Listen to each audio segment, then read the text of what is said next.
guardas contigo o estigma do sofrimento, indagando pelas soluções dos velhos problemas do ser e da dor, e percebes a nuvem que prenuncia a tormenta e o vórtice traiçoeiro das ondas em que navegas, vem conosco. Estudemos a rota de nossa multimilenária romagem no tempo, para sentirmos o calor da flama de nosso próprio espírito, a palpitar e morredouro na eternidade, e acendendo o lume da esperança, perceberemos juntos, em exaltação de alegria, que Deus, o Pai de infinita bondade, nos traçou a divina destinação para além das estrelas.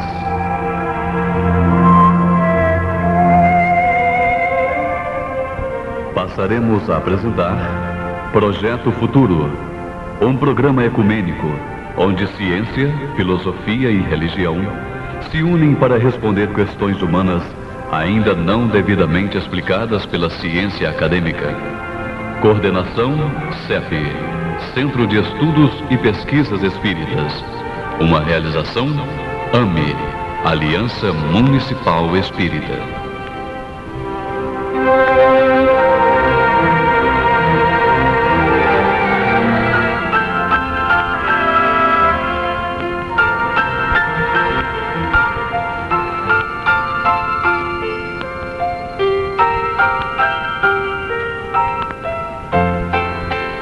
Bom dia, amigos ouvintes da Rádio Divinópolis. E como acontece todos os sábados, nesse mesmo horário, nós estamos aqui abrindo essa sala de aula numa oportunidade brilhante de estudarmos mais um pouquinho. E hoje recebendo a visita de um grande companheiro, um grande batalhador, trabalhador dentro do movimento espírita, e vem levando essa mensagem de conforto, de alegria e de conhecimento por todo esse Brasil enorme e também por vários países. A gente está falando de Raul Teixeira, e é uma alegria muito grande receber essa figura aqui em Divinópolis novamente, e uma alegria dupla para mim, porque é a primeira vez que eu estou tendo a oportunidade de encontrá-lo pessoalmente. E dentro desse Projeto Futuro de hoje, nós vamos ter uma oportunidade de conversar com ele, e ele vai realmente trazer, assim, realmente mais uma força para nós no desenvolvimento desse trabalho de divulgação da doutrina espírita. Raul Teixeira, daqui a pouquinho, ele vai falar para a gente. E antes a gente tem uma mensagem para iniciar, como a gente faz todos os sábados: guardai-vos. Estes, porém, dizem mal dos que ignoram, e naquilo que naturalmente conhece como animais irracionais se corrompem. Em todos os lugares encontramos pessoas sempre dispostas ao comentário desairoso e ingrato relativamente ao que não sabem. Almas levianas e inconstantes não dominam os movimentos da vida, permanecendo subjugadas pela própria inconsciência. E são essas justamente aquelas que, em suas manifestações instintivas, se portam no que sabem como irracionais. Sua ação particular costuma corromper os assuntos mais sagrados, insultar as intenções mais generosas e ridicularizar os feitos mais nobres. Guardai-vos das atitudes dos murmuradores irresponsáveis. Concedei-nos o Cristo, a luz do Evangelho, para que nossa análise não esteja fria e obscura. O conhecimento com Jesus é a claridade transformadora da vida, conferindo-nos o dom de entender a mensagem viva de cada ser e a significação de cada coisa no caminho infinito. Somente os que ajuizam acerca da ignorância própria, respeitando o domínio das circunstâncias que desconhecem, são capazes de produzir frutos de perfeição com as dádivas de Deus que já possuem.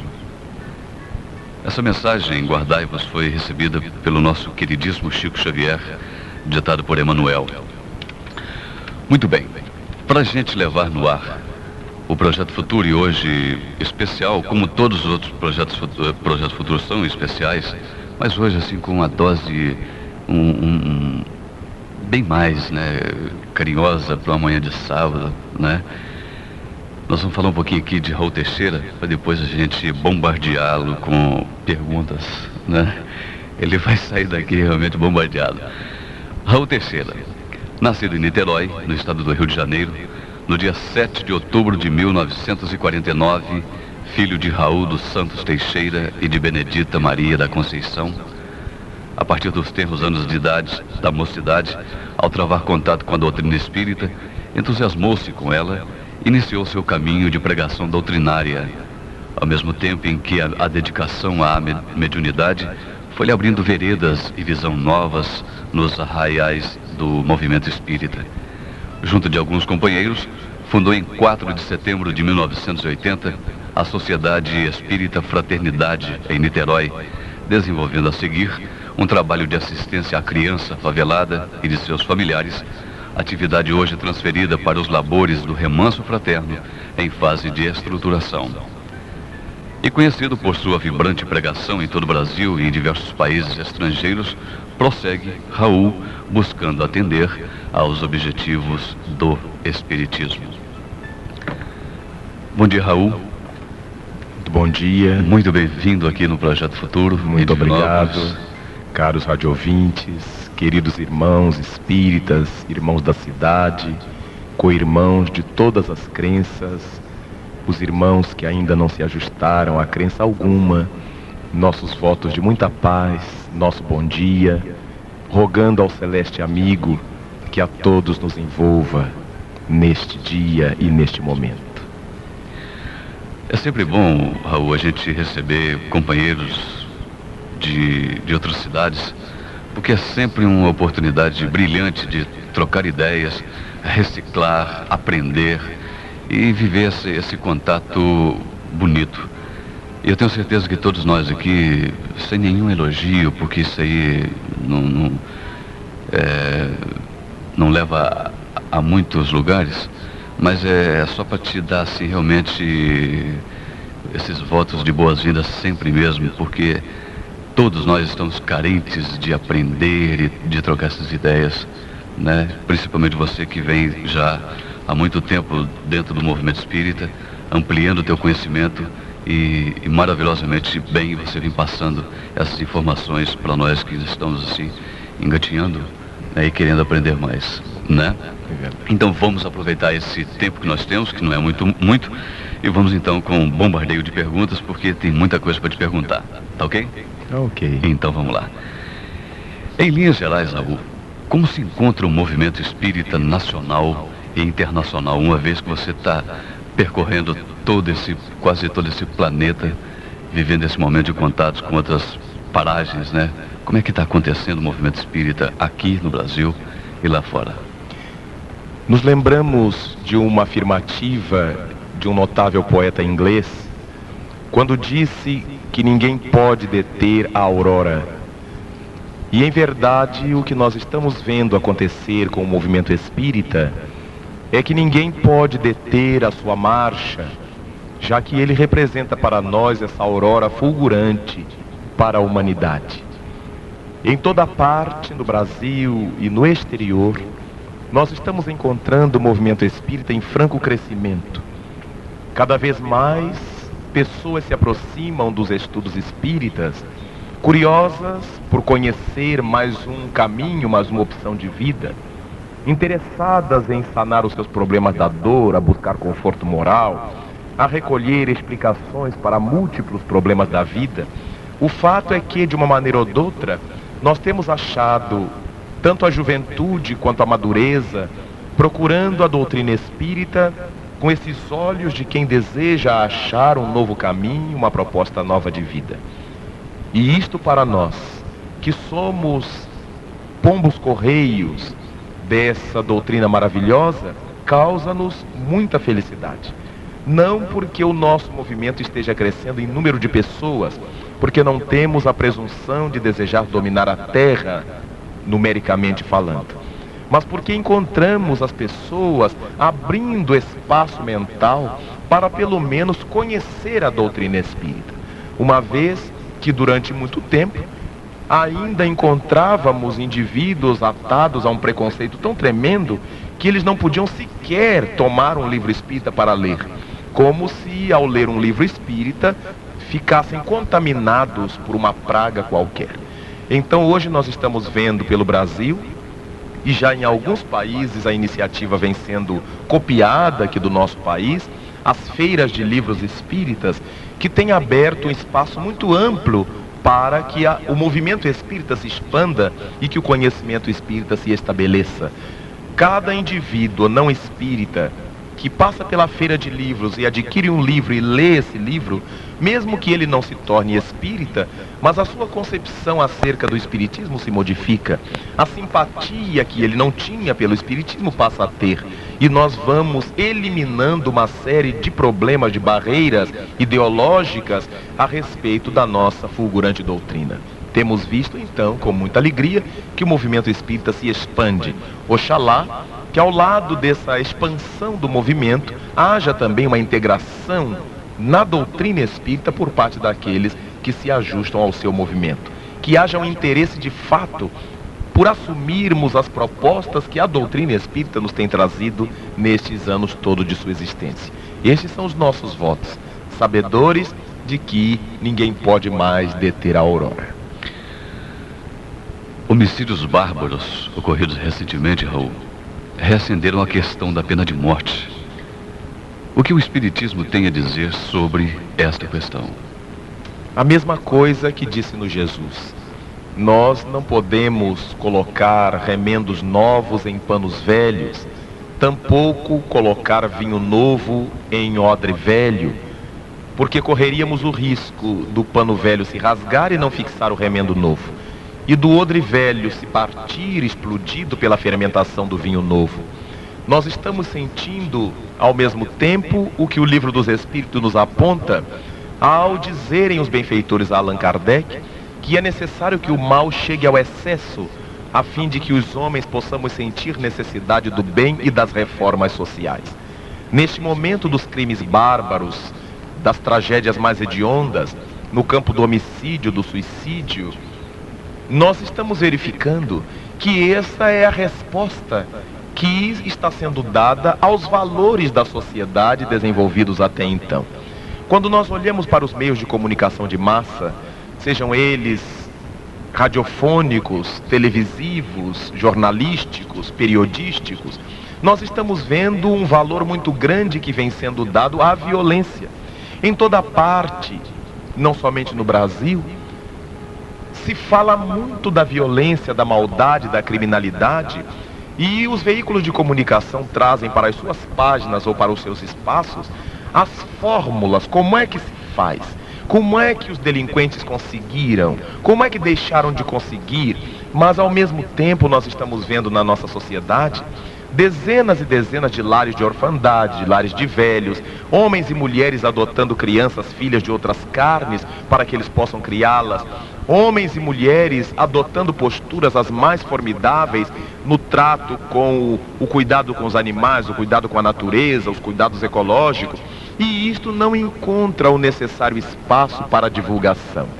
Naturalmente que se a violência é a situação que vem sendo valorizada pela humanidade, as criaturas de temperamento mais fraco, de espírito menos resoluto no bem, vão começar a desejar entrar na mídia de alguma forma, entrar na notícia de alguma forma, e começarão a dar vazão a esse potencial deseducado, atormentado, que primeiro explode dentro dela e, por conseguinte, atinge a sociedade em torno. Enquanto nós estivermos imaginando que se pode fazer notícia apenas com as coisas negativas, e quando se noticiam as coisas negativas, que muitas vezes são necessárias, não tiramos o proveito moral que essas notícias podem trazer, o resultado será sempre este. Mas analisemos a questão da violência agora por outro prisma, os homicídios bárbaros, as situações cruéis. Nós todos sabemos que Deus não erra. E o dia que um dos seus filhos padecer alguma coisa injustamente, a injustiça será da divindade. Todos aqueles que padecem de alguma sorte estão resgatando, segundo a visão espírita, alguns problemas que tenham trazido no seu arcabouço energético para esta atualidade. No entanto, lembrou-nos Jesus que o escândalo é necessário, porém, ai daquele que provoque o escândalo. O que significa dizer que as pessoas que têm mortes trágicas pela violência de outras criaturas, elas teriam uma morte trágica, uma morte violenta, de uma forma ou de outra. Apenas esses indivíduos se precipitaram e se transformaram nas mãos ou nos braços da justiça. Então, ai deles, porque Deus não precisa que os homens se armem e se tornem criminosos para que ele realize os seus desígnios. Temos visto as enchentes que arrastam na sua voragem dezenas e dezenas de indivíduos sem que ninguém tenha sido culpado por elas.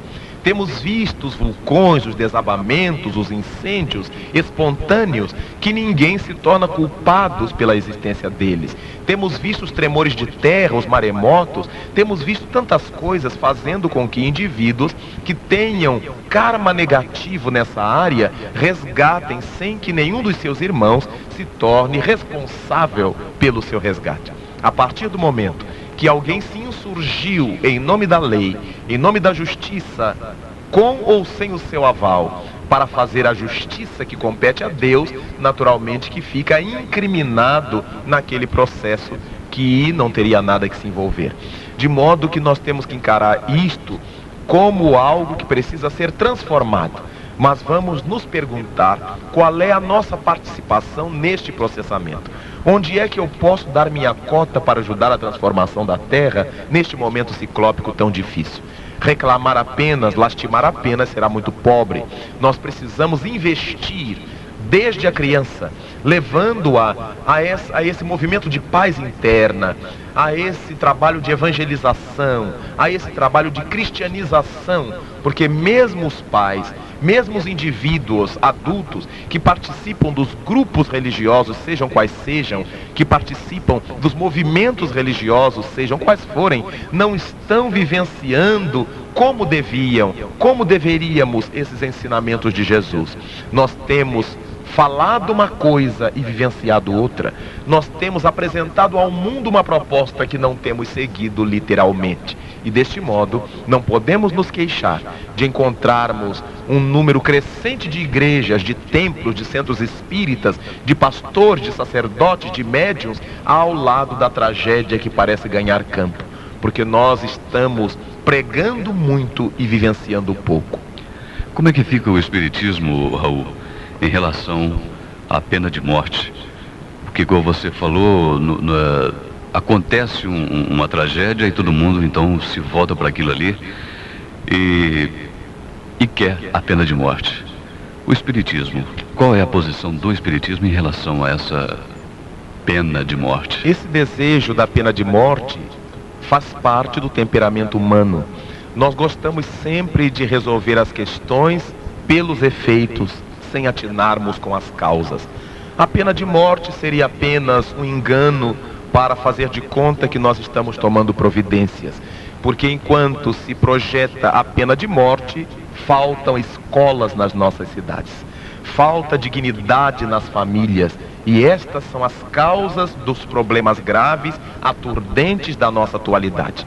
Não adiantará promovermos a pena de morte entre criaturas indignas numa sociedade conspurcada pelos desvalores, porque no momento em que o povo chancelar, o povo exigir a pena de morte na nossa legislação, apenas perecerá dentro da pena de morte os mesmos que hoje são presos, os ladrões de galinha, os que roubam por fome, os que usurpam por necessidades imperiosas, mas aqueles grandes delinquentes sociais, esses continuarão livres, felizes, se não serão eles os próprios que assinarão as penas de morte para os miseráveis da sociedade.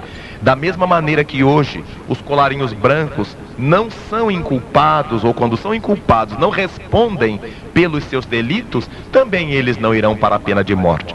Será o povo decretando a própria morte, porque serão os filhos de família que no momento de reflexão e de loucura, por desespero ou por deseducação que não puderam receber, esses sim é que serão levados à morte por parte do Estado, se o povo consagrar essa loucura. Nós não temos que caminhar para buscar soluções através dos efeitos, A doutrina espírita propõe que nós remontemos sempre as causas, e as causas da violência e da criminalidade, sem dúvida qualquer, ainda está na deseducação. Investamos na educação e nós vamos começar a fechar as cadeias. Raul, você não concorda que, no caso, quando os parlamentares tentam jogar a ideia de um plebiscito para que o povo decida, não estaria fazendo como César, Pilatos, lavando as mãos e deixando a responsabilidade para o outro?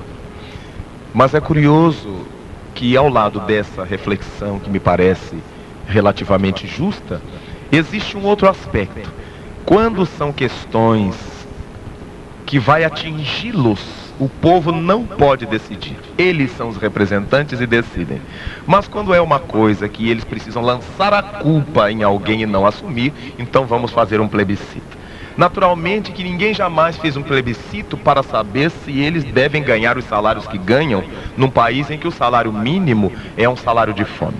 Deveria o povo dizer se os nossos representantes podem ganhar 100 milhões de cruzeiros ao mês, só de salário, enquanto o pai de família que trabalha de sol a sol para sustentar a sua prole tem direito apenas a 1 a 2 salários mínimos. Então vejamos que nós estamos brincando de governar, estamos brincando de dirigir, e nós sabemos que mais dia menos dia teremos que voltar para devolver à sociedade essa usurpação que da sociedade estamos fazendo. Nós vamos dar agora um pequeno intervalo musical, bem pequenininho, para a gente aproveitar essa visita do Raul Teixeira aqui no Projeto Futuro de hoje. E daqui a pouquinho a gente volta, porque nós temos a seguinte questão: qual a origem da escalada da violência, principalmente nos grandes centros urbanos? Daqui a pouquinho, então, a gente vai voltar depois do intervalo musical com Raul Teixeira. E nós temos um livro que ele escreveu, O Cântico da Juventude, para dar de presente para você no finalzinho. Mantenha em sintonia com a Rádio Divinópolis, o AM do Povo, porque nós estamos vivendo o Projeto Futuro.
Todo mundo sabe que Chaveiros ABC possui uma equipe de profissionais que realmente entende do ramo.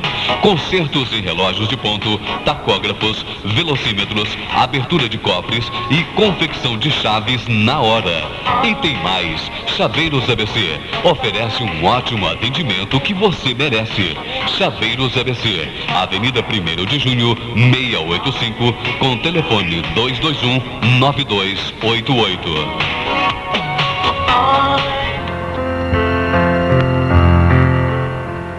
Estamos apresentando o Projeto Futuro pela Rádio Divinópolis, o AM do Povo. E hoje recebendo a visita de Raul Teixeira, este companheiro que vem percorrendo o mundo, divulgando a doutrina espírita e trabalhando. E realmente é muito bom tê-lo aqui conosco. E nós deixamos no ar a questão, qual a origem da escalada da violência, principalmente nos grandes centros urbanos. Numa pergunta anterior, ele deu uma pinceladinha e tocou justamente na questão da divulgação através do rádio, televisão, jornal e outros veículos mais. Então, eu gostaria assim, de aprofundar um pouquinho mais nessa questão, Raul, sobre a origem dessa escalada, que não é pequena, da violência, principalmente você mesmo que mora no Rio de Janeiro. Qual é a sua ideia a respeito? A violência naturalmente começa na violência que o indivíduo sofre na sua intimidade. Desde a incapacidade que ele tem de viver a sua própria vida, de realizar seus próprios sonhos, de ter acesso àquilo que as outras pessoas têm acesso, de viver os seus dramas, as suas carências, sem nenhuma ajuda, nenhuma possibilidade de libertação. Natural que isso vai fomentando processos explosivos cada dia mais excitantes na sua intimidade. A deseducação, repitamos, se encontra na base de todos esses processos de vida, de violência, de criminalidade. E se faz necessário, mais do que nunca, que aqueles que têm responsabilidades sociais não se utilizem da educação apenas como um discurso eleitoreiro, como um discurso de campanha, mas como uma praxis de atividade de ajuda e de socorros sociais. A partir disto, nós temos certeza que a família devidamente assessorada vai imprimir aos seus filhos essa nota de educação, para que a violência possa ser transformada em participação criativa, grandiosa, positiva no nosso meio social. Nós temos a certeza que a família educada vai determinar uma sociedade que gradativamente estará educada e a violência partirá em debandada. Não se pode pensar e falar em violência como sendo um fenômeno exterior ao homem, mas ele é um fenômeno intrínseco a essa natureza conturbada da criatura humana. A partir do momento que nós aprendamos a nos conhecer, a saber dos nossos limites, a saber dos direitos e deveres que deveremos exercer na sociedade, a violência vai partindo em retirada. Nós vemos um grande protesto da legislação, a violência promovida pelo povo, pelas pessoas, pelos cidadãos, mas nós encontramos a violência promovida pelo próprio Estado, quando não permite aos indivíduos a possibilidade de realizar os seus sonhos. Então nós vamos verificando que são sonhos básicos de vida, de alimentação, de nutrição, de saúde, e isto vai determinando uma revolta, uma tormenta, e aqueles que são mais frágeis, repetimos ainda, vão enveredando por este caminho nauseante da violência. Mas não esqueçamos que a violência que explode nas ruas de Rio, de São Paulo, de Belo Horizonte, de Nova York, de Tóquio, é a violência que o indivíduo carrega por dentro de si, e num dado momento ela explode. Em linhas gerais, qual tem sido a posição da espiritualidade superior em relação aos graves problemas da atualidade? O que os nobres espíritos têm ensinado e que nós temos estudado na pauta do espiritismo é que os grandes problemas da sociedade correspondem aos grandes problemas do ser humano. A sociedade em si, enquanto um corpo coletivo, um ser coletivo, ela reflete o indivíduo, o ser individual. Então, se nós estamos achando os graves e grandes problemas, seja da criminalidade, seja da sexualidade perturbada, seja da corrupção, isto tudo vem refletindo o estado, a condição do indivíduo que não conseguiu a médio, a curto ou a longo prazo um estabelecimento de paz interior para que essa situação se fosse modificando. Então, os grandes dramas da sociedade representam o somatório dos grandes dramas do indivíduo. Raul Teixeira, muitos de nós acreditamos que as coisas acontecem assim como um toque de mágica, um milagre acontecendo e tudo se modifica. Muitos pensam realmente que a passagem do segundo para o terceiro milênio produzirá uma rápida modificação na sociedade terrena. As coisas acontecerão desse jeito? O bom senso nos diz que não. Porque nós já estamos entrando no terceiro milênio faz algum tempo. Porque à medida que vamos chegando ao final de um milênio, vamos psiquicamente já penetrando no milênio seguinte. Os místicos estão falando-nos da era de Aquários, que também energeticamente já começou, e esse terceiro milênio marcará uma vivência, segundo eles, dessa era de Aquários profunda, estabelecendo os valores. Então nós verificamos que o terceiro milênio no calendário demarcará apenas a passagem de uma data para outra. Mas o que nós espiritualistas nos referimos ao terceiro milênio não é simplesmente a questão de uma data de calendário, é de um estado social que tende a modificar-se. Por isso fizemos associação com a chamada Era de Aquários, em cujo bojo, em cuja estrutura estariam essas pretensas modificações. Mas ninguém pode imaginar que ao espocarem os foguetes da noite de 31 de dezembro de 1999 para entrarmos na 0 hora do 1º de janeiro do ano de 2000, tudo se transformará pela Terra. Não. Nós estaremos, como estamos desde algum tempo, fazendo, fomentando, desenvolvendo esse processo em prol de um milênio mais feliz, que será o terceiro milênio. No entanto, o milênio começará a 0 hora do dia 1º de janeiro do ano 2000 e somente se concluirá na 24 horas do dia 31 de dezembro do ano 2999. Nós teremos um milênio para dizer a Deus se queremos ou não queremos uma terra melhor, que nós possamos ser herdeiros deste mundo melhor, como propõe o Evangelho. Os mansos e pacíficos que herdarão a terra, os bem-aventurados que sofrem porque serão consolados, os que têm amor pela justiça e sofrem a perseguição da injustiça, que serão bem-aventurados pela justiça que receberão. Então, ao longo desses 1000 anos, é que nós estaremos dizendo a nós mesmos e à divindade, às leis cósmicas, se queremos ou não a felicidade proposta para o terceiro milênio. Deste modo, ajuntando no conhecimento do Espiritismo as ideias do terceiro milênio, as ideias da Era de Aquários, nós associamos isso a um mundo de regeneração. Estamos saindo de um mundo de provas e expiações com todas essas hecatombes terminais para que possamos adentrar um mundo de regeneração que também já começou.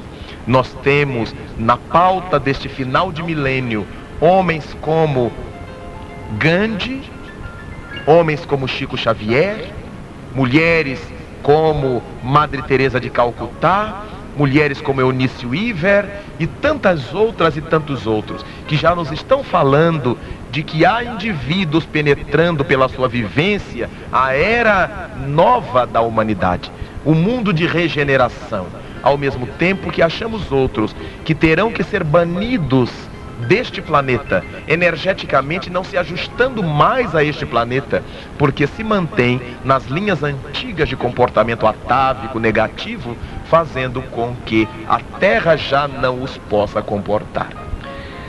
E o que dizer, Raul, dos desencarnes coletivos tão comuns na atualidade?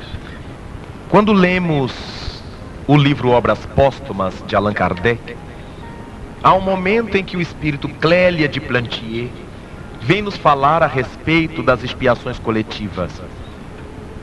E naturalmente, retomando os princípios, os conceitos do mesmo tema em O Livro dos Espíritos, Clélia de Plantier nos fala que os indivíduos podemos errar enquanto pessoas, enquanto individuais, enquanto grupos familiares e enquanto grupos sociais.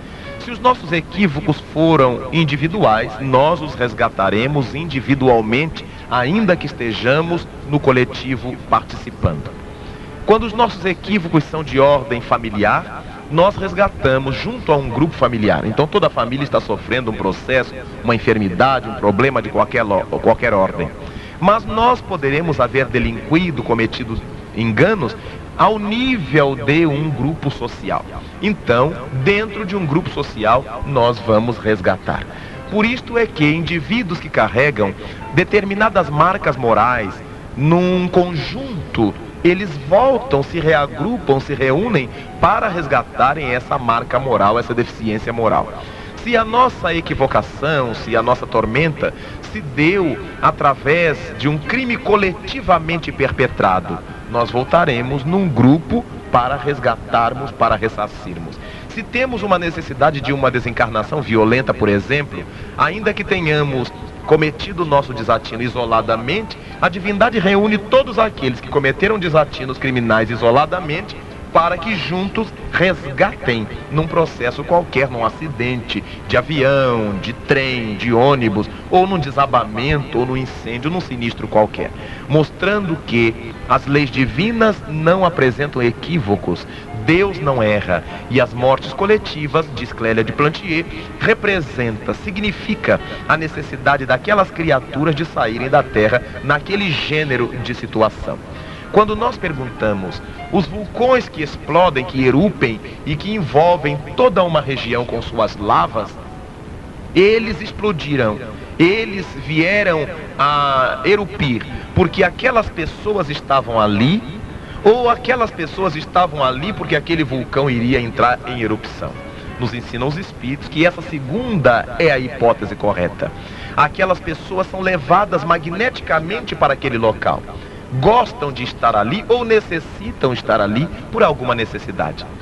E a partir dessa localização, o vulcão erupe, ou a terra treme, ou o maremoto advém, e aqueles indivíduos resgatam o que devem com a lei. Allan Kardec pergunta em O Livro dos Espíritos, por exemplo, se o indivíduo que passa por uma rua e cai de uma construção, um tijolo sobre sua cabeça, o tijolo caiu porque ele iria passar ou ele passou porque o tijolo iria cair? Naturalmente, ele passou por ali, guiado por esse instinto interno da necessidade do resgate, exatamente porque iria desabar o tijolo ou a telha. Então Deus aproveita-se das circunstâncias para que todos nós resgatemos no tempo devido. Então, as mortes coletivas respondem por esses delitos coletivamente perpetrados. Estamos apresentando pela Rádio Divinópolis Projeto Futuro. E hoje com um contato bem de pertinho com Raul Teixeira, grande companheiro batalhador dentro do movimento espírita, e que daqui a pouquinho nós vamos dar maiores detalhes a respeito da participação dele também num ciclo de estudos que vai acontecer a partir de 9h30 no Centro Espírita Estudantes do Evangelho. Daqui a pouquinho então maiores detalhes a respeito desse ciclo de estudos. Nós estamos então com o Projeto Futuro pela Rádio Divinópolis, o AM do Povo.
Chaveiros ABC possui uma equipe de profissionais que realmente entende do ramo. Consertos em relógios de ponto, tacógrafos, velocímetros, abertura de cofres e confecção de chaves na hora. E tem mais, Chaveiros ABC oferece um ótimo atendimento que você merece. Chaveiros ABC, Avenida 1º de Junho, 685, com telefone 221-9288.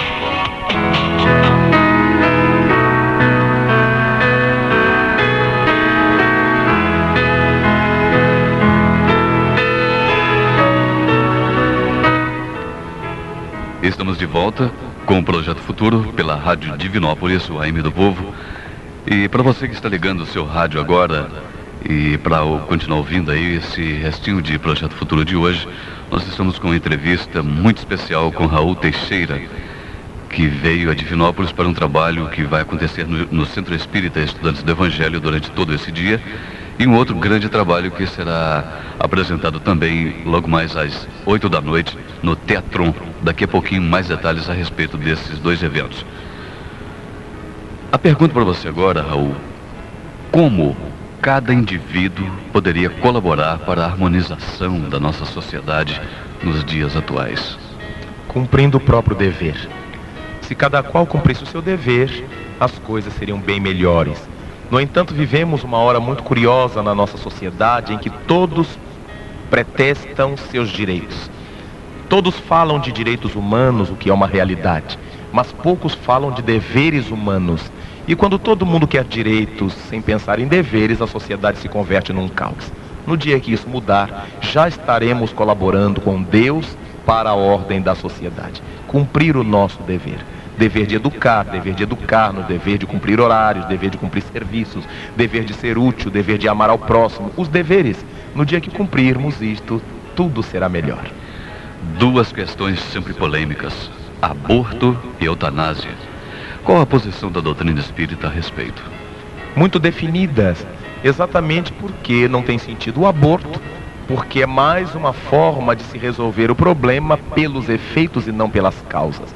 E o Livro dos Espíritos, de Allan Kardec, é muito claro, quando nos traz na questão 358, que em qualquer fase da gestação, a provocação do aborto é um crime contra as leis de Deus. Não há essa justificativa de que até 3 meses pode, que até 3 semanas pode. A partir do momento em que houve a fecundação, a mulher já carrega nas suas entranhas um ser humano. Arrancá-lo será cometer um homicídio. E segundo os bons espíritos, quanto mais hediondo, quanto menos a vítima se pode defender. Então, tanto o aborto quanto a eutanásia, a chamada boa morte, que de boa morte não tem nada, porque impede que o indivíduo que tem algumas horas, alguns dias para aprender, para crescer, para resgatar na terra, seja sumariamente expulso do corpo em nome de uma pretensa piedade, seja de quem for. A doutrina espírita não advoga a causa da eutanásia, porque nós partimos do princípio doutrinário, do princípio cristão, de que Deus sabe o que está fazendo. Naturalmente que não vamos deixar o indivíduo ligado a máquinas apenas para dizer que ele está com vida orgânica, mas não vamos impedi-lo de receber a medicação, de receber a ajuda que precisa receber enquanto esteja ligado ao corpo. Por isto é que a doutrina espírita é muito definida nessa questão, ou nessas questões, fazendo com que nós todos possamos ter também as nossas definições bastante seguras, na certeza de que vamos responder mais hoje, mais amanhã, pela liberdade que tenhamos tido, sem que nos haja sido concedida pela própria consciência. Homossexualismo e AIDS. Como encarar essas questões? O respeito humano sempre foi a base do pensamento espírita. A questão é do desequilíbrio. E nós encontramos o desequilíbrio tanto em homossexuais, quanto em heterossexuais, quanto em bissexuais. As experiências que os indivíduos estejam vivendo, a eles diz respeito.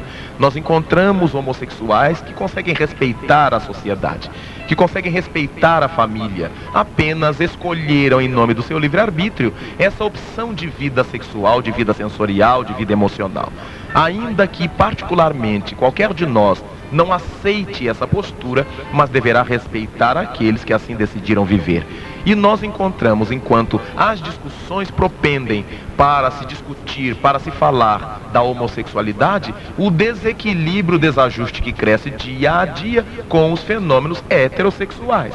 O fato de se relacionarem homem e mulher não significa que eles estejam agindo com equilíbrio, porque nós achamos verdadeiros atos de prostituição entre criaturas de sexualidade oposta, de sexualidade morfológica opostas. Então nós verificamos que, embora não estejamos advogando a causa da homossexualidade, da bissexualidade ou da heterossexualidade, queremos apenas enfocar a necessidade que todos temos do respeito ao semelhante, ainda que ele haja feito as escolhas, ao nosso ver, mais absurdas e mais estranhas para a sua vida. Vamos ter que dar conta da nossa vida, e enquanto estamos muito preocupados em resolver a vida dos outros, nós estamos trabalhando para baixo, nos arrastando na nossa própria ignomínia, e nós temos responsabilidade direta com a nossa vida pessoal. Ao lado disto, surge o problema da AIDS, que muita gente associou à homossexualidade, mas estamos vendo que não é verdade. A homossexualidade, a AIDS, ou a SIDA, a síndrome da imunodeficiência adquirida, está associada a certos desatinos de ordem comportamental dos indivíduos. A partir do momento que nós nos relaxamos psiquicamente e passamos a aceitar tudo como sendo natural, nossas defesas psicológicas caem, nossas defesas morais sofrem debacle, sofrem queda, sofrem emurchecimento. E como o corpo somático é o reflexo do nosso psiquismo, se as nossas defesas morais decaíram, nossas defesas orgânicas também decairão. E é por isto que nós encontramos o vírus HIV sendo achado, sendo localizado, tanto em crianças, quanto em hemofílicos, quanto em homens e mulheres que tiveram vida, experiências homossexuais, quanto experiências heterossexuais ou bissexuais. Por quê? Porque o problema está na mente, está no psiquismo desses indivíduos. Essas crianças que já nascem com o vírus contraído, naturalmente que são entidades espirituais, como consideramos em espiritismo. São espíritos que estão renascendo, mas que trouxeram do seu passado espiritual essas marcas, essas dívidas com a própria consciência, e o que os espíritos chamam de um caldo de cultura propício, de um campo propício a que esse vírus se instale. Os hemofílicos, se eles são hemofílicos hoje, já está aí o indicativo de que eles não fizeram bom uso da vida em existências passadas, não fizeram bom uso da estrutura hematológica, e com isto se comprometeram e voltam hoje com o processo da hemofilia. Naturalmente que estão em curso nessa linha de poderem contrair o vírus HIV, o que o espírito André Luiz fala através de Chico Xavier, que isso seriam as predisposições mórbidas. Nós já nascemos com esse campo aberto, com esse campo propício à instalação de um tipo ou de outro de vírus, de bacilos, seja lá do que for. Nessa questão você deu uma pinceladinha e falou sobre livre-arbítrio. Eu gostaria que você falasse, Raul, sobre o determinismo e o livre-arbítrio. O livre-arbítrio é a liberdade que todos temos de agir diante da vida, e o determinismo é o cumprimento da lei estritamente. Nós todos vivemos, dentro da visão espírita, propensos a entender o livre-arbítrio como sendo a lei que deve reger as nossas vidas. No entanto, o determinismo pode se converter num fatalismo a partir do momento em que nós agimos. Quando nós acionamos a roda da vida, fatalmente essa roda da vida vai passar por algum lugar. E nós estaremos determinando, com a liberdade que tivemos de agir, com a liberdade que tivemos de acioná-la, a responsabilidade de coletar os seus efeitos. Disse Jesus que a sementeira é livre e a colheita é obrigatória, o que fala-nos exatamente do livre-arbítrio e do determinismo. Nós temos a liberdade de semear o que quisermos e teremos a obrigatoriedade de colher os frutos decorrentes dessa sementeira. A liberdade precisa ser bem assessorada pelo bom senso, pelo equilíbrio, para que ela não se converta em liberalidade ou em libertinagem. E a partir disto, a nossa colheita, o fruto decorrente desse nosso ato livre, seja feliz para nós e não um fruto amargo. Deste modo, todos temos livre-arbítrio, ou seja, liberdade de agir, mas teremos a responsabilidade de colher os resultados dessa ação. Dentro do Projeto Futuro, logo depois do nosso outro momentinho musical, nós temos a questão para ser abordada pelo Raul Teixeira. Hoje, ao vivo, aqui no Projeto Futuro, ele vai dar um toque sobre o amor cobre a multidão dos pecados. Quem escreveu foi Pedro. Daqui a pouquinho, então, a gente volta com o Projeto Futuro através da sua Rádio Divinópolis, o AM do Povo.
A questão que nós deixamos no ar, para que o Raul pudesse falar para a gente, o amor cobre a multidão dos pecados, nós vamos deixar para daqui a pouquinho, porque a gente vem falando a respeito do ciclo de estudos que vai acontecer hoje no Centro Espírita Estudantes do Evangelho, e eu gostaria que o nosso companheiro Paulo desse assim, mais detalhes a respeito desse evento, desse sábado todo, e também do estudo que será feito no Teatron às 8 da noite. Então, mais detalhes, Paulo.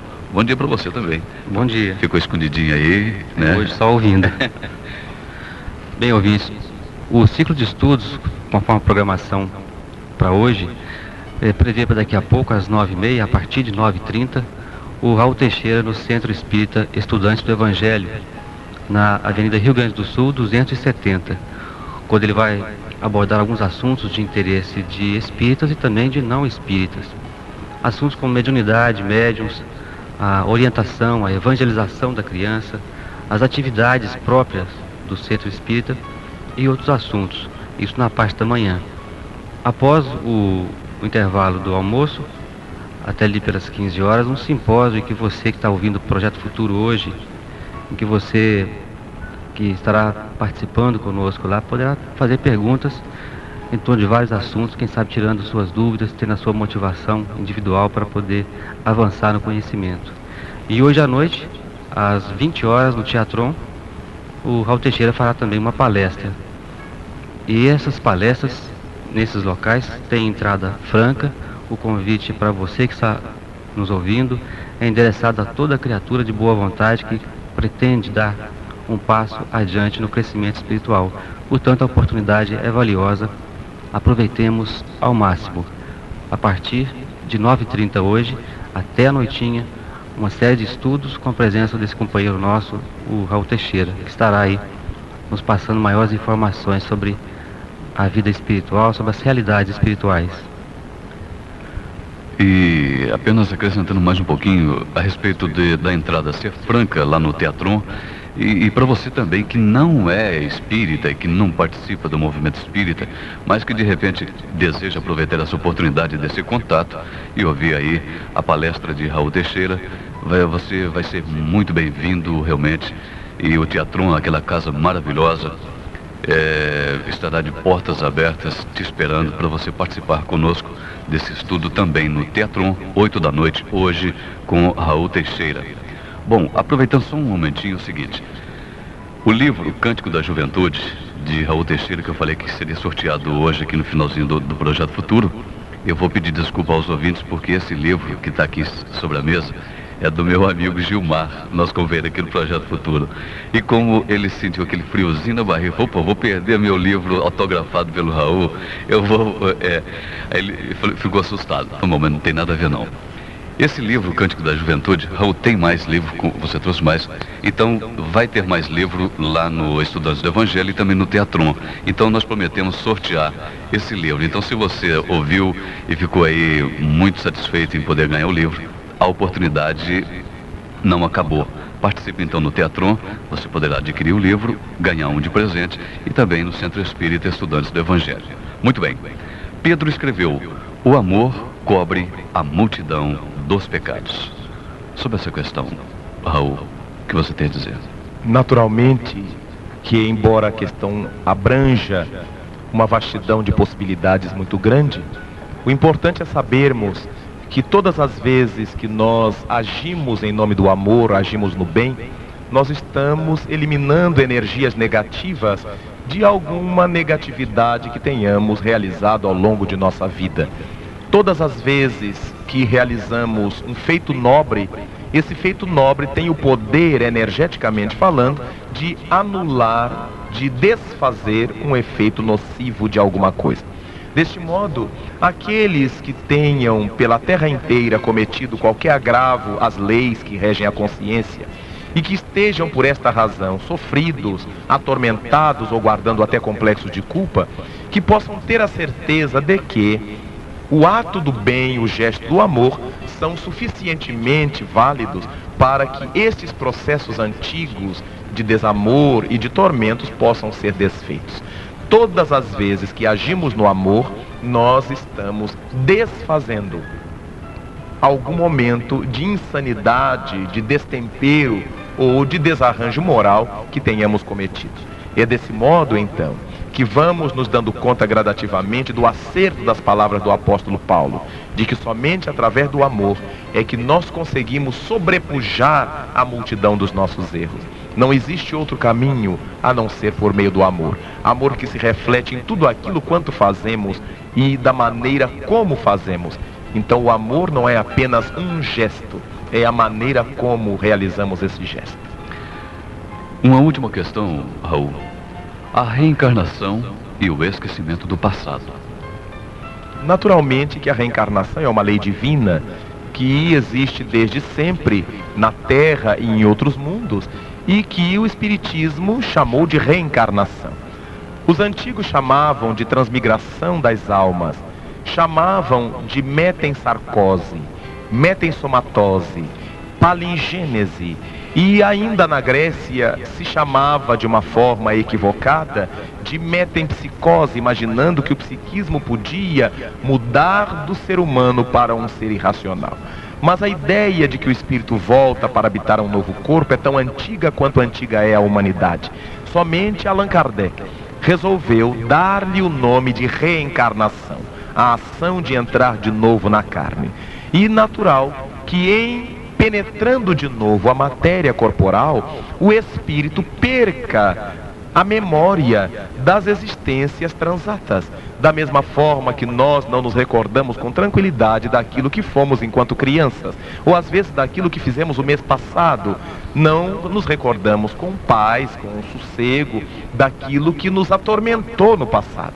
Imaginemos se nós tivéssemos que nos recordar de existências passadas em que desenvolvemos a criminalidade. Como é que nós ficaríamos diante da própria consciência, diante das pessoas contra as quais delinquimos? Então o esquecimento do passado representa a misericórdia de Deus para a nossa vida, para que a gente possa se desenvolver com tranquilidade, sem complexos de culpa.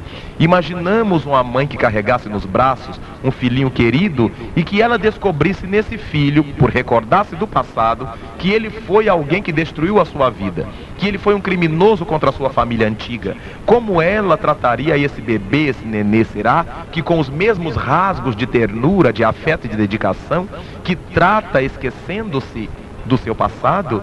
Então Deus tem razões muito próprias e muito suas para nos beneficiar com o esquecimento do passado. Ninguém imagine que ao não se lembrar do seu passado, esteja a lei divina cometendo um equívoco. Alguns perguntam, como é que eu posso pagar pelo erro de outra pessoa? Sim, nós pagamos pelo erro de outra personalidade nossa, mas não de outra individualidade. O indivíduo somos nós mesmos. E o fato de termos feito uma cirurgia plástica não significa que deixamos de dever a conta que temos no banco. Então, a reencarnação é uma cirurgia plástica. Nós mudamos de aspecto somático, de forma